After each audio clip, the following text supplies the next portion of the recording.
I stared at him, water already seeping through the car door seal, my heart pounding so hard I thought it might crack a rib. "Marcus, please. It's pouring. Just let me explain." I said, "Get out, Charlotte." His voice was ice, pure, unforgiving ice. The same voice that had whispered my name in the dark just hours ago now cut through me like a blade. My hands trembled as I reached for the door handle.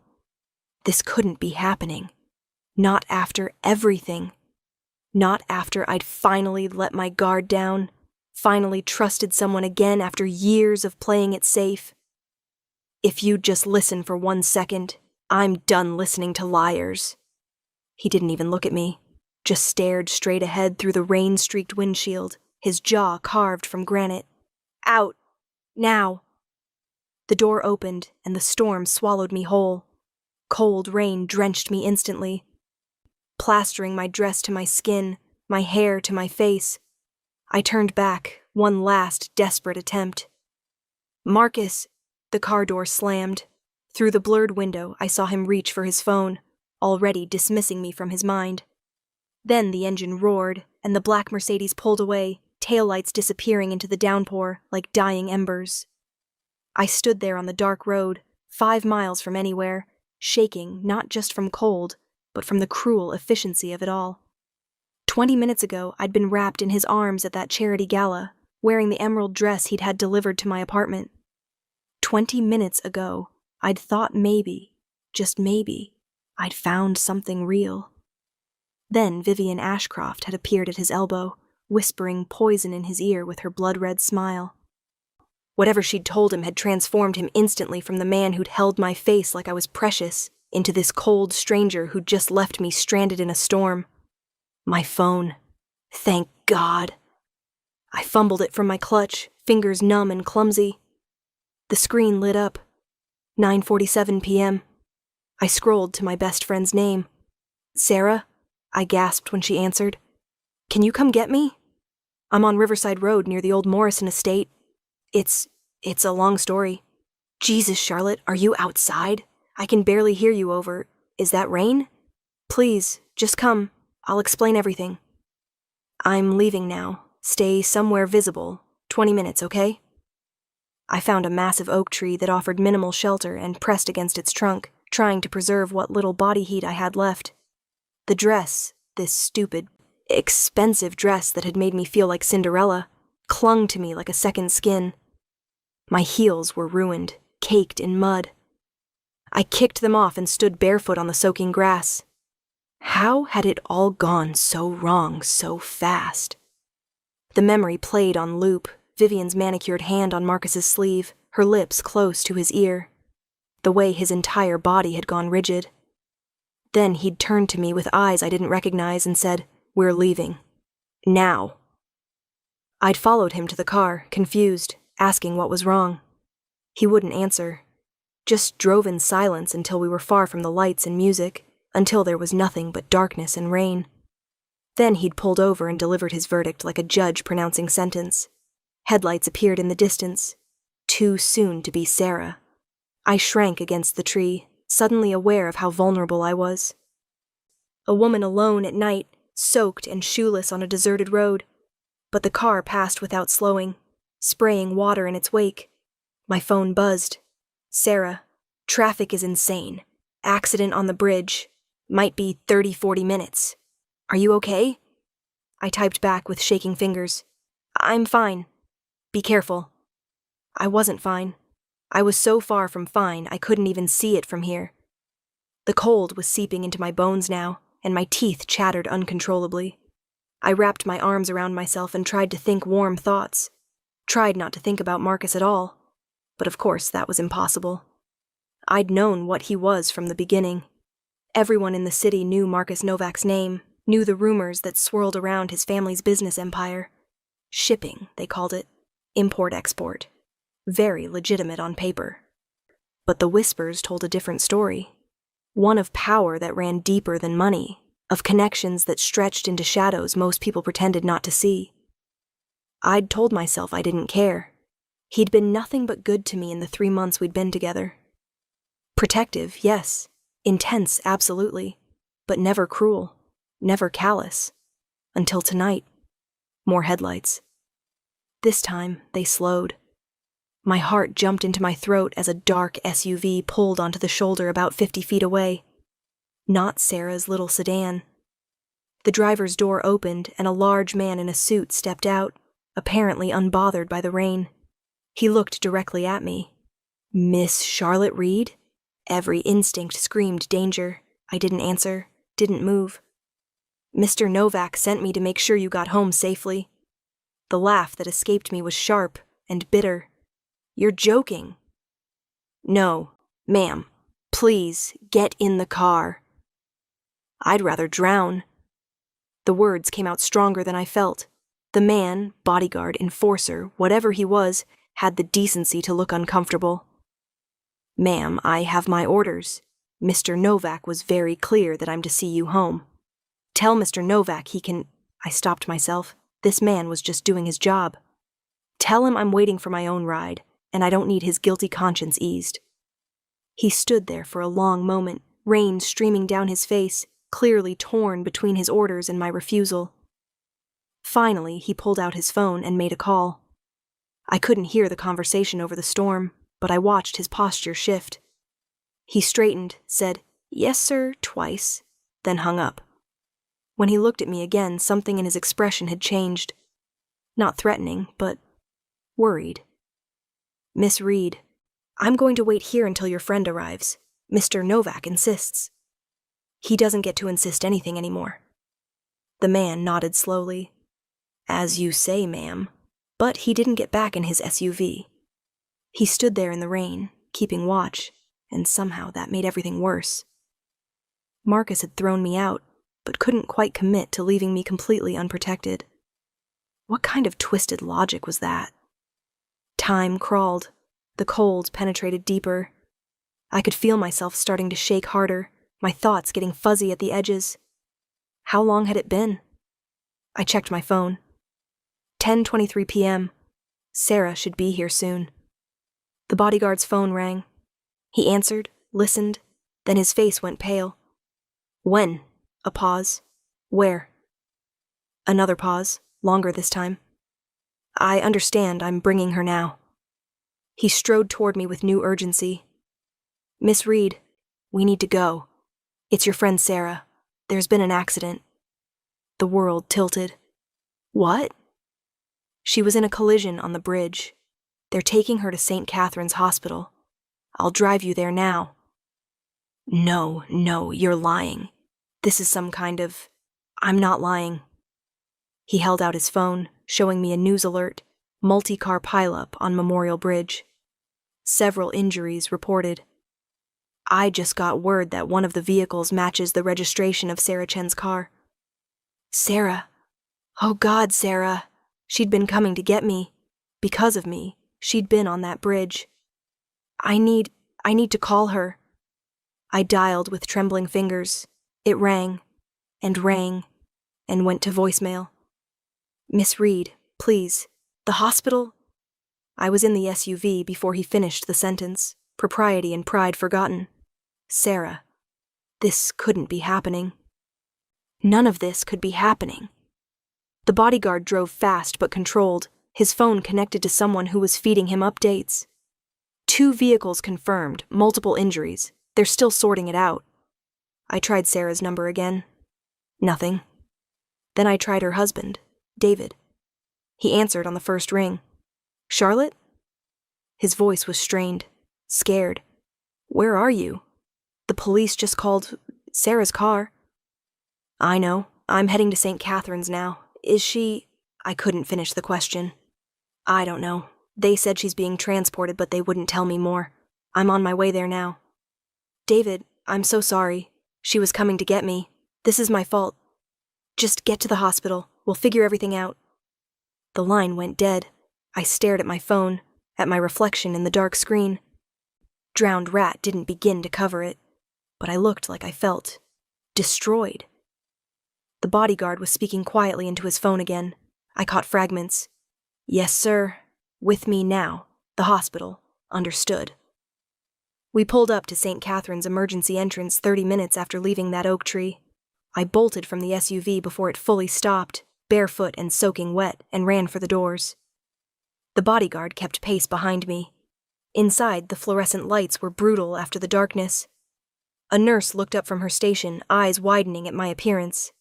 "Miss, are you—" "Sarah Chen. She was in a car accident. Where is she?" The nurse's professional mask slipped into place. "Are you family?" "I'm her emergency contact."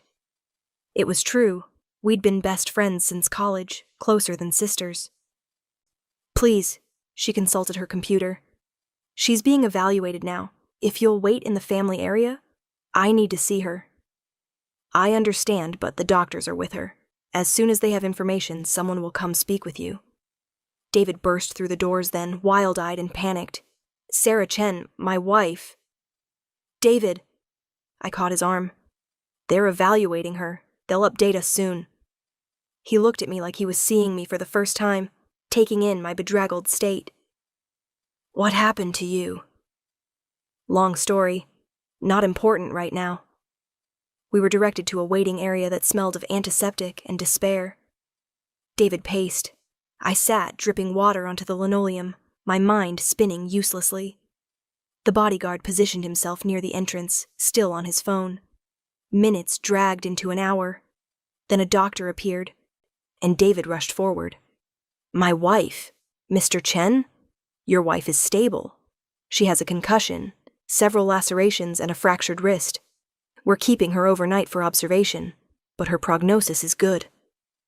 The relief nearly knocked me over. "Can we see her?" "Shortly. We're moving her to a room now." The doctor's gaze flickered to me. "Are you injured as well?" I looked down at myself. "No, just wet." "There's a bathroom down the hall. You might want to dry off." In the bathroom mirror, I confronted the wreckage. Mascara streaked down my face like war paint. Hair plastered to my skull. The emerald dress looked like something dredged from a swamp. I did my best to clean up using paper towels and hand soap, but there was only so much that could be done. When I emerged, the bodyguard was waiting. He held out a shopping bag. "From Mr. Novak." Inside, dry clothes, jeans, a sweater, socks, sneakers, all in my size. Because, of course, Marcus would know my size. Of course he would think of this. "Tell him." I stopped. "What? Thank you?" "Go to hell?" Both felt inadequate. "Just tell him I said nothing." I changed in the bathroom, leaving the ruined dress in a heap. The dry clothes felt like salvation, even if accepting them felt like betrayal of my own anger. By the time I returned, they'd moved Sarah to a room. David was already at her bedside, holding her uninjured hand. She was awake, groggy, with a bandage wrapped around her head and her left arm in a cast. "Charlotte."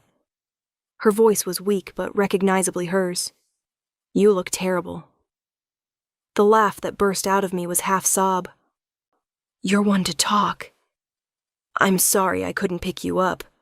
"Don't you dare apologize. This is my fault. You shouldn't have been on that bridge." "Stop."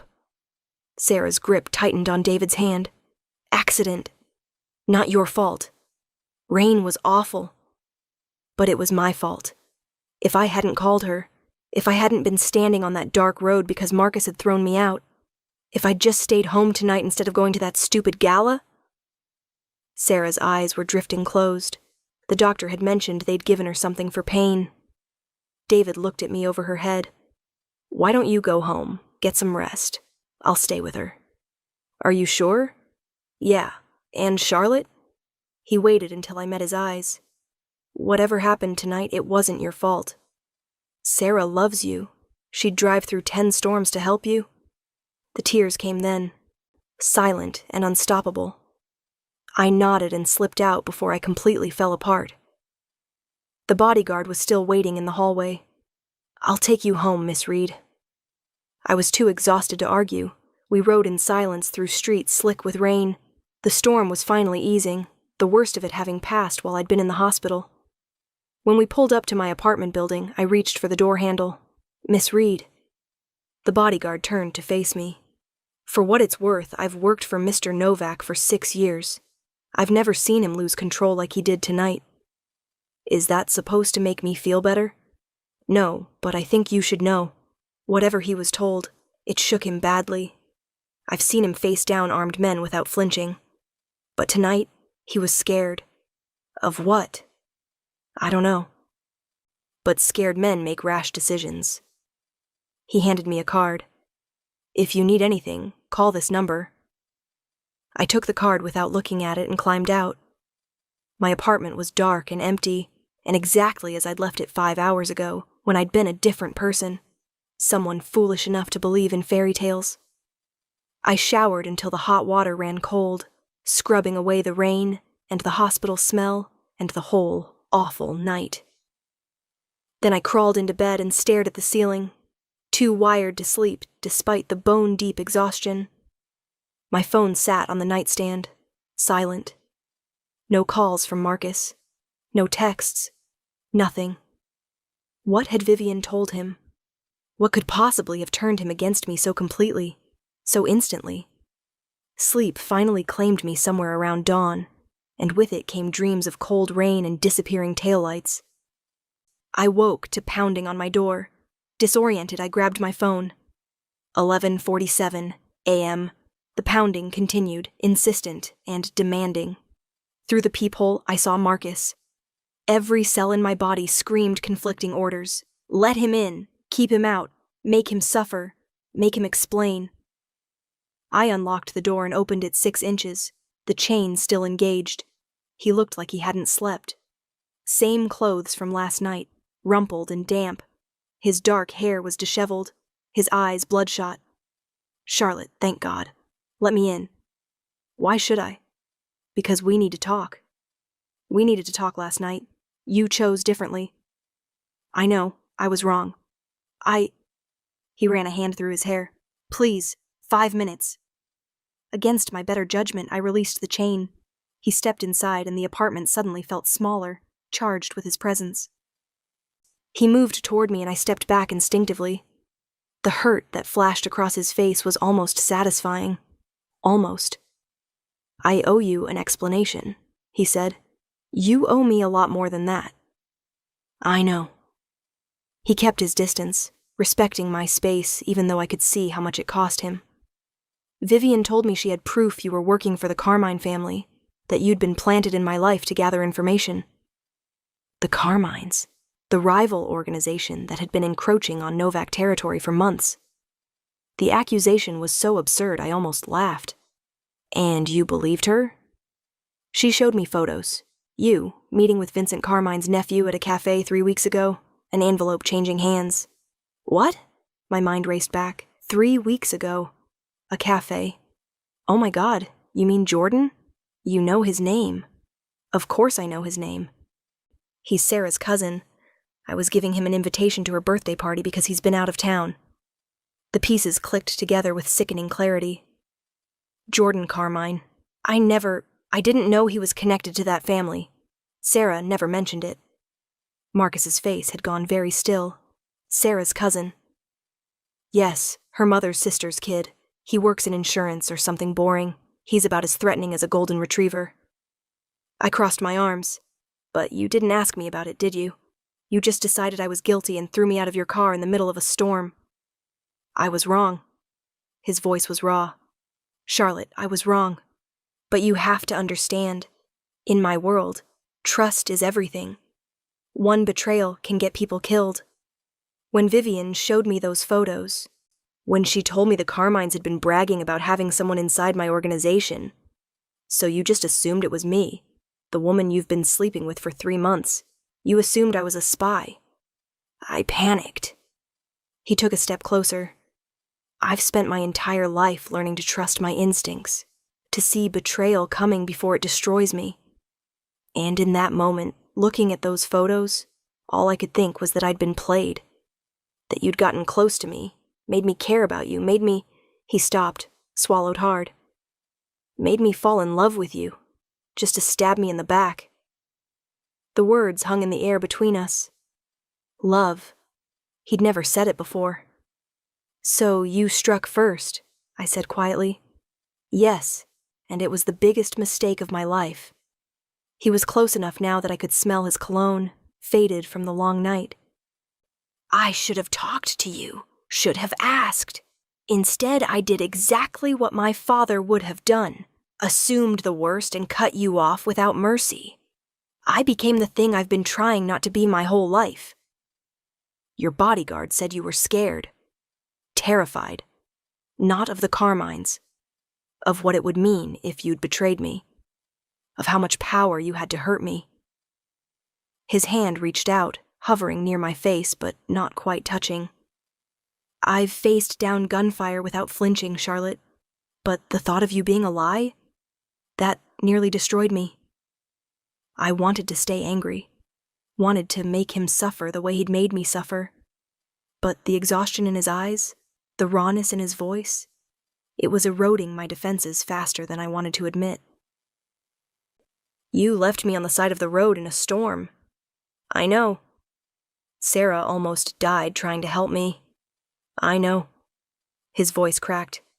When I got the call about the accident, when I thought you might have been in that car, I have never moved so fast in my life. And when I found out you were safe, but she was hurt because she'd been coming to get you, because I'd left you stranded. He shook his head. There aren't words for what I felt, what I feel. Good. You should feel terrible. I do. I will for the rest of my life. His hand finally made contact, fingers gentle against my cheek. Charlotte, I know I don't deserve forgiveness. I know I broke something between us that might not be fixable, but I need you to know that I love you. That's not a manipulation or a tactic. It's just the truth. I love you, and I was an idiot, and I will spend however long it takes proving to you that you can trust me again. Tears burned behind my eyes. You really hurt me. I know, baby. I know. He pulled me against him and I let him, too tired to maintain the walls. His arms came around me like a fortress, solid and warm. I'm so sorry. I'm so sorry. We stood like that for a long moment, his heart beating against my ear, my tears soaking his shirt. The anger was still there, simmering beneath the surface. But so was relief. And love. God help me, love. I need time, I said against his chest. I can't just pretend this didn't happen.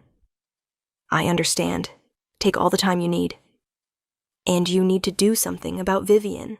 She deliberately tried to destroy us. His arms tightened fractionally. Vivian is being dealt with. She'll never have access to me or my organization again. What does that mean? It means she's lost every business connection she had with my family. Every favor, every protection, every advantage. By this time next week, she'll be lucky to get a reservation at a decent restaurant in this city. The cold efficiency of it should probably have scared me. Instead, I felt a grim satisfaction. Good. He pulled back enough to look at my face, thumbs wiping away my tears. I also need to apologize to Sarah and her husband. What happened to her was an accident, but yes, you should apologize. I'll do it today if she's well enough for visitors. She'd probably appreciate that. I searched his face, seeing the fear still lurking behind his eyes. You really thought I'd betray you? For about 3 hours, yes. It's the worst 3 hours of my life, and I've had some pretty terrible ones. He managed a weak smile. Then I got home, and I couldn't stop thinking about all the things that didn't add up. The way you'd always steered clear of my business dealings, how you'd turned down every expensive gift I tried to give you, the fact that you'd actually tried to break up with me when you first found out about my family because you didn't want to get involved in that world. You remember that? I remember everything about you, Charlotte. Every conversation, every touch, every time you smiled at me like I was just Marcus, not Marcus Novak, with all the baggage that comes with the name. His forehead rested against mine. By midnight, I knew I'd made a catastrophic mistake. I called you 100 times. My phone died. I know. I sent someone to check on you, and when they reported you weren't home. He shuddered.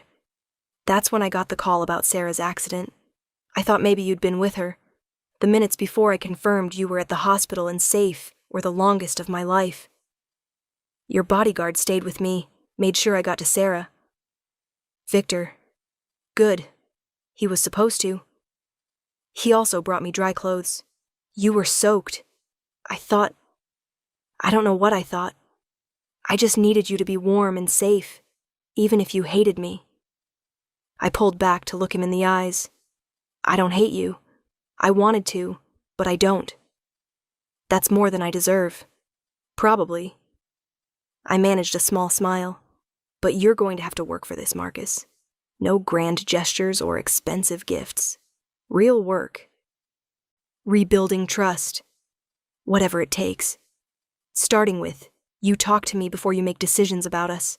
Even if you're scared or angry, or convinced you know the truth, you talk to me first. Deal.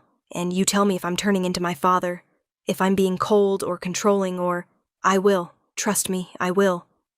He kissed me then, soft and careful, like I might break. When we pulled apart, he said, I should let you rest. You look exhausted.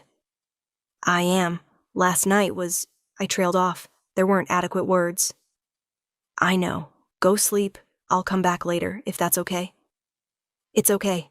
I walked him to the door. Marcus? He turned.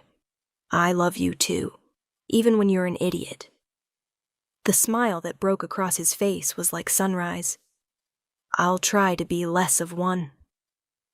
After he left, I crawled back into bed and slept dreamlessly for hours. When I woke, it was dark outside and my phone showed several missed calls. One from the hospital. Sarah was doing well and would likely be discharged tomorrow. One from Marcus, just checking in. And one from a number I didn't recognize. I called it back out of curiosity. Charlotte Reed? A woman's voice, cultured and cold. Yes? This is Vivian Ashcroft. I think we should meet. Every muscle tensed. I have nothing to say to you. Perhaps not, but I have things to say to you. Things you deserve to know about Marcus Novak before you make the mistake of trusting him again. I'm not interested in whatever poison you're selling. Not even if it concerns your safety. Your friend Sarah was very lucky last night. But luck runs out, Miss Reed. Especially for people who get too close to men like Marcus. The implication froze my blood. Are you threatening me? I'm trying to warn you. Marcus is not who you think he is. The things he's done, the people he's hurt. You have no idea what you're involved with. Unlike you, who deliberately tried to sabotage our relationship because... Why? You wanted him for yourself? A bitter laugh. Want Marcus Novak? God, no. I want to see him destroyed. And you're the perfect weapon. I'm hanging up now. Wait, just meet with me once. One conversation.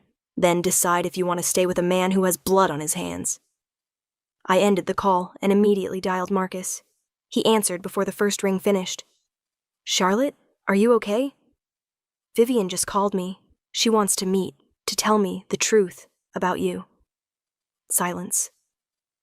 Then, what did you tell her? That I wasn't interested. But Marcus, she implied. She made it sound like she had something to do with Sarah's accident. I'm coming over. You don't have to. I'm already in my car. Lock your door. Don't answer it for anyone but me. He arrived 15 minutes later, this time accompanied by Victor and another man I didn't recognize. I let them in, suddenly aware of how serious this had become. Tell me exactly what she said, Marcus demanded. I repeated the conversation as accurately as I could remember. With each sentence, his expression grew darker. She's trying to get to me through you, he said finally. I underestimated how vindictive she'd be. Why does she hate you so much? Marcus exchanged a look with Victor. 5 years ago, Vivian's brother worked for my father. He was skimming money from shipments, small amounts at first, then increasingly larger sums. When my father found out, he cut ties with him immediately. Vivian's brother, desperate and stupid, tried to retaliate. He went to our competitors with information. The Carmines? Yes. My father dealt with the situation. Vivian's brother disappeared. No one has seen him since. The implications settled over me like a shroud. Your father killed him. My father eliminated a threat to his organization and his family. I was 23. I had no say in it. He met my eyes. But I won't lie to you, Charlotte. That's the world I come from. That's the legacy I'm trying to escape while still protecting what's mine. And Vivian has been waiting for revenge ever since. She's been circling for years, looking for an opening. When she saw me with you, saw how I felt about you. He shook his head. She saw her opportunity. She probably paid someone to take photos of you with Jordan, manufactured the connection to the Carmines, and waited for the perfect moment to strike. And I fell into her lap when you threw me out. I sat down heavily on the couch. This is insane. This is not my life. Marcus knelt in front of me, taking my hands. It doesn't have to be your life. You can walk away right now. I'll make sure you're protected, that Vivian can never touch you. But you'd be free of all of this. I looked at him, really looked at him, at the man who'd driven through a storm in a panic when he thought I might be hurt, who'd sent his bodyguard to watch over me even after throwing me out, who'd shown up at my door exhausted and heartbroken and willing to do whatever it took to make things right. Do you want me to walk away? I asked. God, no, but I want you to be safe more than I want you to be mine. What if I can be both? Hope flickered in his eyes. Can you? After everything you now know? I thought about it. Really thought about it. About the man kneeling in front of me versus the legacy behind him. About the choice I was making and what it would mean. Your father's sins aren't yours, I said slowly. You told me once you were trying to legitimize the family business, to move it away from the shadows. Is that still true? Every day. It's slow, and there are people who resist. But yes, that's still my goal. Then I'm not walking away, but Vivian needs to be dealt with. Actually dealt with. Not just cut off from business opportunities. Victor spoke up from his position by the door. We have proof she paid someone to doctor those photos of Miss Reed, and we're looking into whether she had any connection to the accident last night. If she did, Marcus's voice went cold. If she deliberately caused that accident to hurt Charlotte, or frame it as a warning, there won't be anywhere she can hide. No killing, I said firmly. I'm serious, Marcus. I won't be with someone who solves problems that way. He studied me for a long moment. No killing, but she will face consequences. Legal ones. If possible, if not, he shrugged. There are other ways to ensure someone never poses a threat again. Ways that don't involve violence. It wasn't a perfect answer, but it was honest. And right now, honesty mattered more than perfection. Okay, I said. What do we do? We? Marcus looked surprised. You said I was the perfect weapon to use against you, so let's use that. Let's let Vivian think she's winning. Understanding dawned on his face. You want to meet with her? Yes, wearing a wire, with your people close by. Let her tell me all her secrets, make all her threats. Then we'll have everything we need. Victor actually smiled. I like her. Marcus stood, pulling me up with him. It could be dangerous. So was standing on the side of the road in a storm. So was watching my best friend lie in a hospital bed. I'm done being a passive victim in this, Marcus. If I'm going to be part of your life, I need to be an actual partner, not someone you protect and keep in the dark. He cupped my face in his hands. You're sure? I'm terrified, but yes, I'm sure. Then we do this together. He kissed me, deep and claiming. But we do it my way. My people, my plan, and you bail out the second it feels wrong. Deal. The next 3 days were a crash course in a world I'd only glimpsed before. Marcus's organization, the legitimate parts and the shadowy edges, operated with military precision.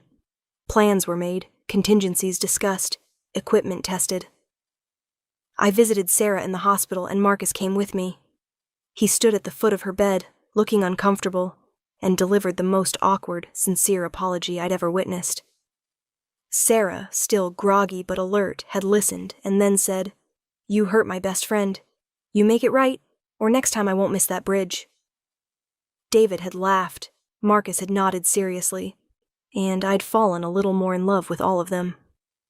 On the fourth day, I called Vivian back.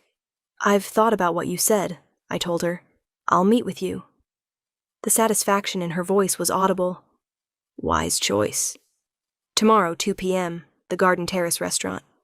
Come alone." I wore the wire under a silk blouse, the tiny microphone invisible against my skin.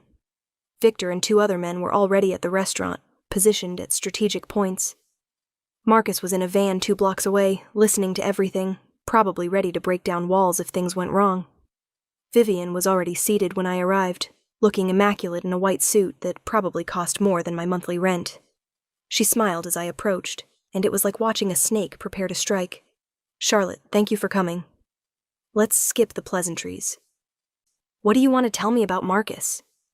She gestured to the seat across from her. "Sit. This might take a while." For the next 30 minutes, Vivian spun her tale. Some of it was truth, Marcus's family history, the violence that had built their empire. Some of it was speculation and exaggeration, and some of it was outright lies designed to paint Marcus as a monster. I listened without interrupting, letting her talk, letting the wire capture everything. Then she shifted gears. "Of course, none of this matters if you're smart enough to use it correctly." "Use it how?" "Marcus is vulnerable right now, emotionally compromised by his feelings for you. He's making mistakes, taking risks he normally wouldn't." She leaned forward. "With the right leverage, you could take control of a significant portion of his organization. The Carmines would pay handsomely for that kind of access." There it was, the admission we needed. "So you are working with the Carmines. Working with, using. What's the difference? They want to destroy Marcus. I want to see him suffer. Our interests align." She smiled. "And you, dear Charlotte, could be the key to both. All you have to do is keep him distracted while we dismantle everything he's built." "And if I refuse?" The smile turned cold. "Then you become a liability. And liabilities have a way of meeting unfortunate ends, like your friend Sarah almost did."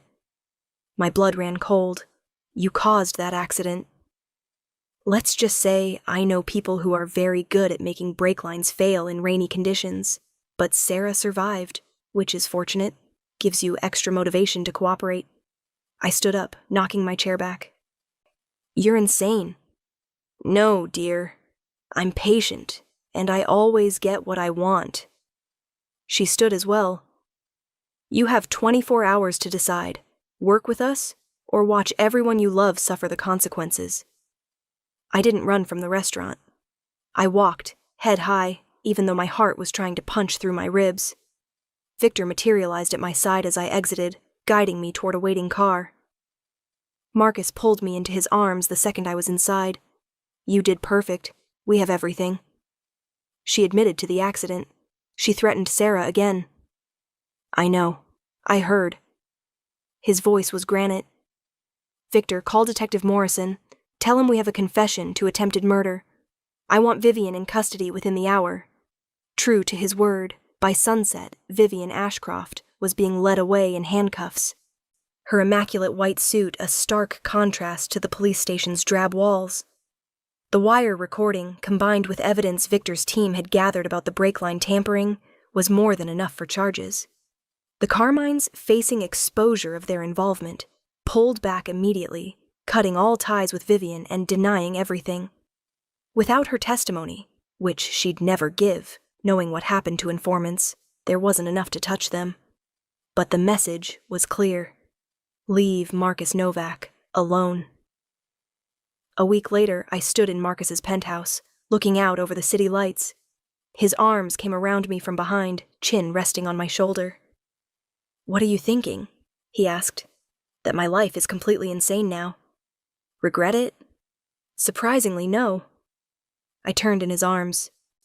"But I have conditions going forward." "Name them." "No more secrets.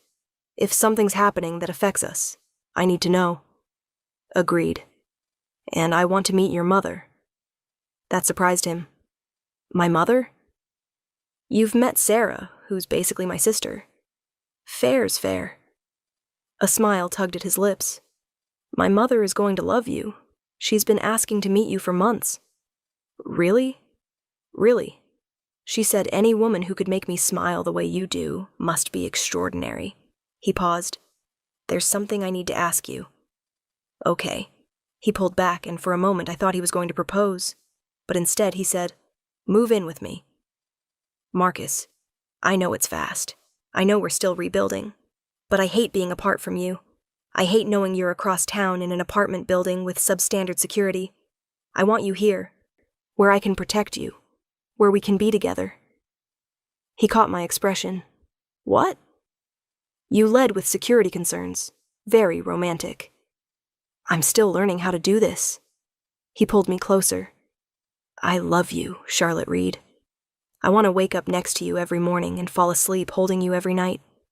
I want to build a life with you, whatever that looks like. And yes, I want you somewhere safe because the thought of anything happening to you tears me apart. But mostly, I just want you. Here. With me. Always. That was better. So is that a yes? I pretended to consider. My lease is up in 2 months. I'll buy out your lease. Of course you will. I laughed.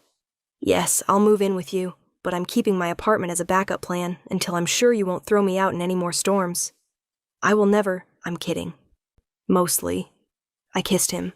Yes, Marcus. I'll move in with you. 6 months later, Sarah and David came over for dinner. Sarah's wrist had healed perfectly, and she'd forgiven Marcus with a speed that had surprised both of us. He makes you happy, she'd said simply. That's what matters. We ate on the terrace, city lights sprawling below us like fallen stars. Marcus grilled steaks with surprising competence while I made a salad, and Sarah told stories about our college days that made David laugh and Marcus look vaguely alarmed. She wasn't always this responsible, Sarah confided. There was this one spring break in Miami. Nope. I pointed my wine glass at her. We agreed never to speak of Miami. Marcus raised an eyebrow. Now I'm curious. Spring break stays in spring break, I said firmly. After dinner, Sarah and David left with promises to do it again soon. Marcus and I cleaned up in comfortable silence, moving around each other with the ease of practice. I have something for you, he said as I dried the last plate. Marcus, we talked about expensive gifts. It's not expensive. He pulled a small box from his pocket, but it was too big to be a ring. Open it. Inside was a key, just a simple brass key. It's to my safe, he explained. Where I keep everything important. Documents, information, all of it. You wanted partnership, no secrets. This is me proving I mean it. The weight of it was more than just metal. It was trust, solid and tangible. Thank you, I managed past the lump in my throat. He pulled me close, swaying slightly even though there was no music. I never thought I'd have this. Someone to share everything with. Someone who knows what I am and chooses me anyway. You're a work in progress, I said. But you're my work in progress. Is that what I am? Among other things. I kissed him. You're also the man I love. The man who drives me crazy. The man who left me in a storm and has been making it up to me ever since. I'll spend my whole life making it up to you. I'm counting on it. We stood there on the terrace, wrapped in each other, the city breathing below us. Tomorrow would bring new challenges. It always did in Marcus's world. But tonight, we had this. Peace, love, partnership. And sometimes that was more than enough. Sometimes it was everything. 3 weeks of bliss. That's what we got before everything shattered again. I was at the penthouse alone, working from home while Marcus attended a meeting across town. The kind of meeting he still didn't give me details about, and I'd learned not to push. Some things were need to know, and I trusted him to tell me when I needed to know. My phone rang. Unknown number. I almost didn't answer, but but something made me pick up. Charlotte Reed? A man's voice, unfamiliar and cold. Who is this? That doesn't matter. What matters is that we have something that belongs to Marcus Novak, and we'd like to arrange a trade. My stomach dropped. I don't know what you're talking about. Don't play stupid. You live with him. You wear his ring. I looked down at my left hand, at the promise ring Marcus had given me last week. Not an engagement ring. We weren't there yet, but a symbol that we were building towards something. You're his weakness. And that makes you valuable. If you think Marcus will negotiate with kidnappers, we don't have you yet, sweetheart. But we have something better. We have his mother. The world tilted sideways. You're lying. Am I? Elena Novak, age 62, lives in the estate on Millbrook Drive. Drives a silver Mercedes. Has a standing hair appointment every Thursday at 2. Except she didn't make it to that appointment today, did she? Oh, God. What do you want? Marcus has something we need. Documents that prove certain shipments went to certain places. Very incriminating documents that could cause problems for a lot of important people. He gives us the documents, we give him back his mother. Simple exchange. And if he refuses? Then Elena Novak becomes a tragic casualty of random violence. These things happen in this city. The voice turned harder. You have 1 hour to tell Marcus. He brings the documents to the old foundry on River Street, comes alone, no weapons, no backup. Any deviation, and his mother dies. We'll be watching. The line went dead. My hands shook so badly I nearly dropped the phone. Elena? I'd met her twice now, and she'd been warm and welcoming both times, treating me like I already belonged to the family. She'd hugged me and told Marcus he'd finally chosen well, and now she was being held because of who her son was, what he possessed. I called Marcus. It went to voicemail, the meeting. He always silenced his phone during meetings. I tried Victor. He answered immediately. Miss Reed? Someone has Elena. They're demanding documents in exchange for her release. They said 1 hour. The old foundry on River Street. Marcus comes alone. Stay exactly where you are. Don't leave the penthouse.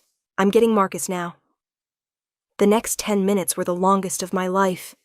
I paced the living room, mind spinning through terrible possibilities. What if they were lying? What if Elena was already dead? What if this was a trap for Marcus and they'd kill them both? The penthouse door slammed open. Marcus stormed in, Victor right behind him, and the look on his face was something I'd never seen before. Pure, murderous rage barely contained beneath a veneer of control. Tell me everything, he demanded, word for word. I repeated the conversation as exactly as I could remember, watching him process each detail with frightening intensity. When I finished, he pulled out his phone and made a call. I need eyes on my mother's house, now. A pause. I don't care if you have to break in. Find out if she's there or if there's evidence she was taken. Another pause, longer this time. His jaw clenched. Understood. Send me the photos. He hung up and looked at me. Her security system was disabled 2 hours ago. There are signs of a struggle in the foyer. She's really gone. What documents do they want? Shipping manifests that prove the Carmine family has been smuggling weapons through the port. I've been holding them as insurance, but if they get out, half the city's power structure goes down with the Carmines. Give them the documents. Get your mother back.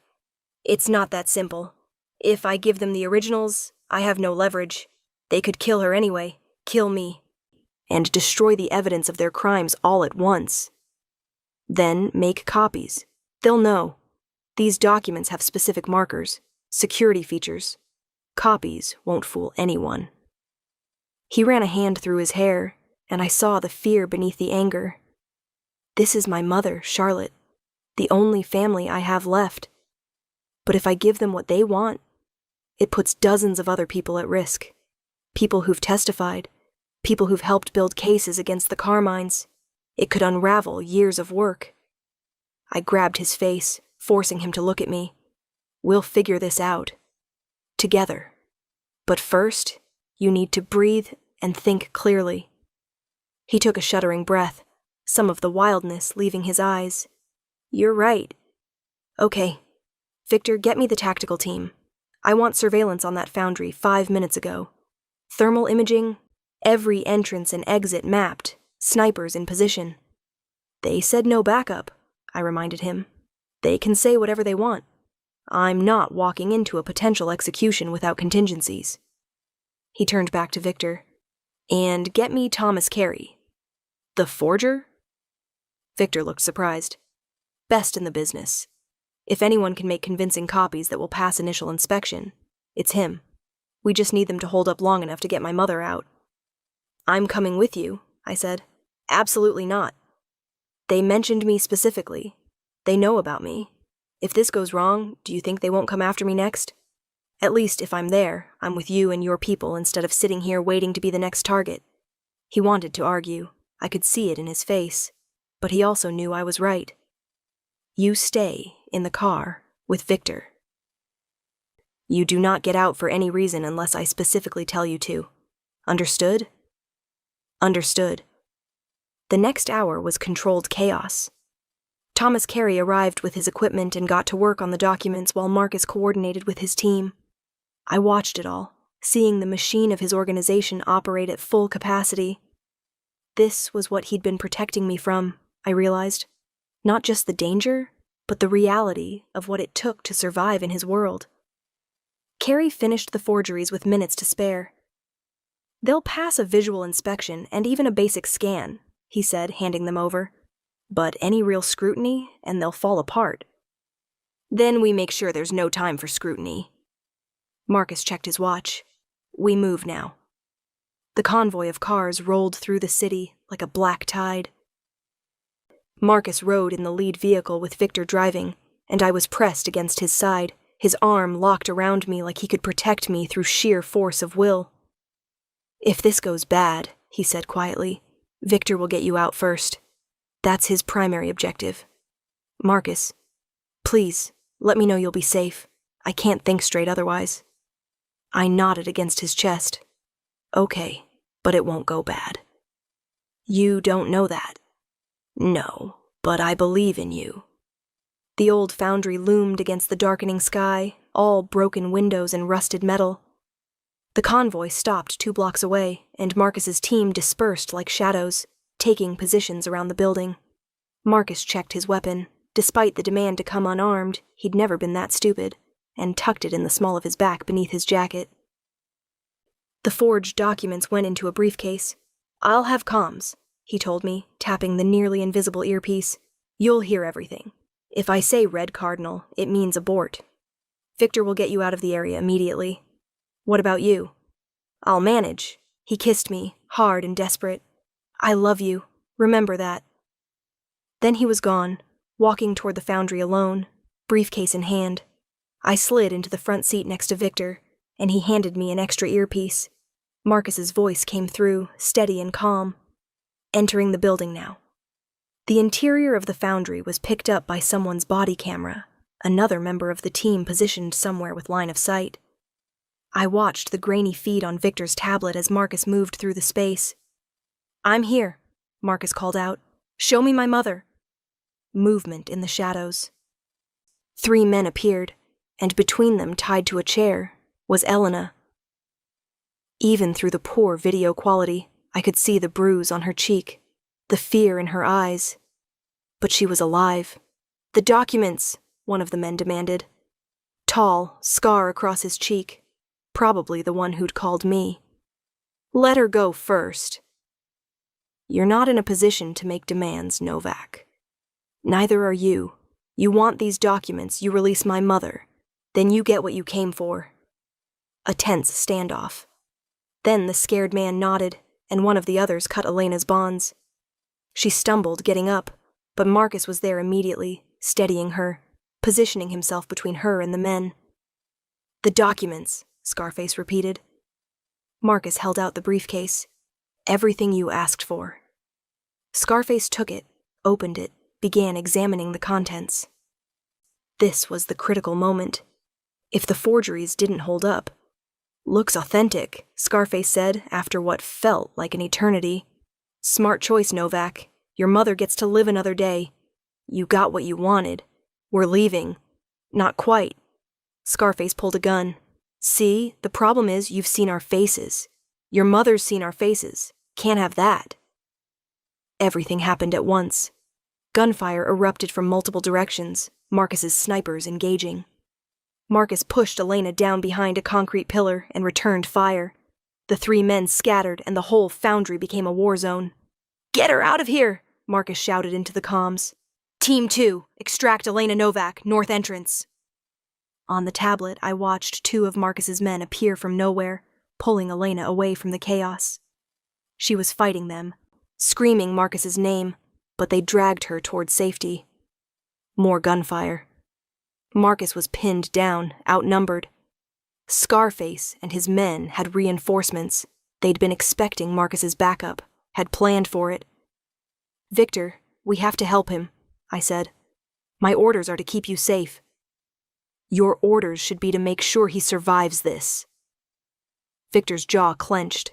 Then he made a decision. "Stay low, stay behind me, and if I tell you to run, you run." We moved toward the foundry. The gunfire was sporadic now, both sides running low on ammunition, shifting to tactical positions. Victor had his weapon drawn, moving with the fluid grace of someone who'd done this 1,000 times. We entered through a side entrance that his team had cleared. The interior was chaos. Overturned equipment, bullet holes in the walls, the smell of gunpowder thick in the air. "Marcus!" I couldn't help it. The word burst out of me. "Charlotte?" His voice came from somewhere to the left. "What are you doing here?" "Saving you, apparently." Victor had already engaged one of the remaining attackers. I pressed myself against a concrete column, trying to stay out of the way. Then I saw him, Marcus, bleeding from a shoulder wound, locked in hand-to-hand combat with Scarface. They were evenly matched, brutal and efficient. Every move was designed to kill. Scarface landed a hit that sent Marcus staggering. He went for his gun. I didn't think. I grabbed a piece of rusted pipe from the ground and swung it with all my strength at Scarface's arm. The impact jarred my entire body, but it worked. The gun went flying. Scarface turned on me with murder in his eyes. "You little..." Marcus tackled him from behind. 3 punches, precise and devastating. Scarface went down and didn't get up. The foundry fell silent. Victor had secured the other attacker. The rest had either fled or were down. Marcus pulled me against him and I felt him shaking. You could have been killed. So could you. I had it under control. You were bleeding and outnumbered. You hit him with a pipe. I know. I can't believe I did that either. And suddenly we were both laughing. The insane, relieved laughter of people who'd survived something they shouldn't have. He kissed me there in that destroyed foundry, surrounded by the evidence of violence, and it felt like a promise. Elena was safe at a secure location by the time we got there. She had a bruise forming on her cheek and rope burns on her wrists, but otherwise she was unharmed. When she saw Marcus, she burst into tears and held him like she'd never let go. "I'm so sorry," she kept saying. "I should have been more careful. I should have had security. Stop, this isn't your fault. It's mine. They targeted you because of me." "No." Elena pulled back to look at him. "They targeted me because they're cowards who prey on the innocent. You saved me. You and your incredible team, and your very brave girlfriend who apparently assaults people with pipes." I felt my face heat. It seemed like a good idea at the time. Elena laughed and pulled me into a hug. "Thank you for being there for him, for being part of this family." Later, after Elena had been checked by a doctor and was resting, Marcus and I stood on the balcony of the safe house. The city glittered below us, oblivious to the small war that had been fought in its shadows. "The Carmines will retaliate," I said quietly. "This isn't over." "No, but we wounded them tonight. Captured 3 of their men, secured evidence of the kidnapping. The police have enough now to move against them officially." He turned to me. "This is what my life is, Charlotte. This is what being with me means.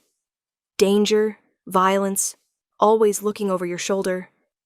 I know. I won't blame you if you want out. After tonight, I'd understand. I thought about it. Really thought about it. About the fear I'd felt, the violence I'd witnessed, the pipe in my hands, and the sick feeling when it connected with flesh and bone, about Elena's bruised face and Marcus's bleeding shoulder, and how close we'd all come to not making it out. Then I thought about the way he'd positioned himself between his mother and danger without hesitation, the way his entire organization had mobilized to save one woman because she mattered to him, the way he'd looked at me in that foundry, terrified and furious, and so desperately relieved. I'm not going anywhere, I said, but I have a condition. Anything. Teach me self-defense, strategy, how to actually be useful in these situations instead of just swinging pipes and hoping. If I'm going to be part of this world, I need to be able to protect myself, protect the people I love. He studied my face for a long moment. Then he nodded. Okay, Victor can train you. He's the best. And no more trying to keep me safe by keeping me ignorant. Full partnership means full information. Agreed. He pulled me close. You hit someone with a pipe for me. I did. It was very out of character. It was incredible, terrifying, but incredible. Your mother likes me. She loves you. She told me you're the best thing that ever happened to me, and if I mess this up, she'll disown me. I smiled against his chest. Smart woman. The smartest. He tilted my chin up to look at me. Marry me. My heart stopped. What? Marry me. I know it's crazy. I know it's fast, but I've never been more sure of anything. You ran into gunfire for me tonight. You faced down armed men and didn't hesitate. You're brave and strong, and you see exactly who I am, and you choose me anyway. He pulled a ring from his pocket. Not the promise ring. Something new. A diamond that caught the city lights and threw them back in rainbow fragments. I want you as my wife. My partner. The person I trust with everything. Marry me, Charlotte. Tears blurred my vision. That's not even a question. Is that a yes? You orchestrated a military operation to save your mother, got shot in the process, and now you're proposing on a safe house balcony while bleeding through your bandages. You're absolutely insane. I cupped his face in my hands. Yes. Of course, yes. He slid the ring onto my finger, and it fit perfectly. Of course it did. Marcus didn't do anything halfway. We were married 6 weeks later in Elena's garden, with Sarah as my maid of honor and Victor as Marcus's best man. It was small and private and perfect. Sarah cried through the entire ceremony. David recorded everything. Elena beamed like she'd personally orchestrated the whole thing. And when Marcus kissed me as his wife for the first time, I thought about that night in the rain when he'd told me to get out of his car. How far we'd come from that moment of broken trust to this one of absolute commitment. We'd fought for this. Through deception and danger, through storms and gunfire, through every test that could have broken us. And we'd come through it stronger. As we danced our first dance as husband and wife, Marcus whispered in my ear, "No regrets?"